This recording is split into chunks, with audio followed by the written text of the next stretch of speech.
دا بعض خلک د اسلام په باره کې وایي انګریزان لیبرل علمانیان خو یې وایي په دې براینا مسلمانانو کې هم باش دي یاره اسلام چې دی د زنانو ډېر حقوق نه دي ورکړي او ته به چې دی حق ورکړي ته حق څه ته وایي حق د دې ته وایي چې دا راوځي بهر او پینټ او شرټ یې اچولي او ما ته فول اجازت میلاو شي چې ته ورسره څه کې که ته ورسره زنا کې که ته ورسره عشق کې که ته ویلنټاین ډے له بوځي او که ته هوټل کې کمره له بوځي او که ته پې شراب څکې دې ته دی حق وایي حق نور د ښځو صحیح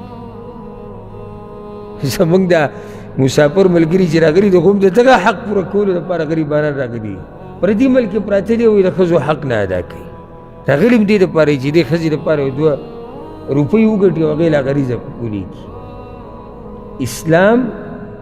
دومره حق ورکړی دا قصه ورته بیا بیانوه وایي راشه وګوره د ژوند خبرې پرېږده د مرګ نه بعد به درته خبره کومه دلته د رسول وسلم بیبي په دنیا کې نشتې وی کله به یې ګډ حلال کو ثم یقطعها اعضاء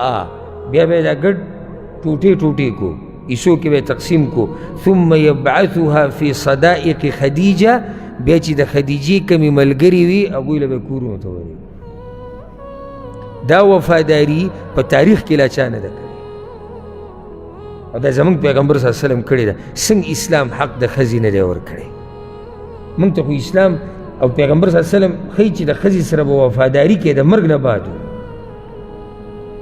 او ښځه به د خاوند سره وفاداري کوي د مرګ نه بعد هغه وفاداري هغه دا ده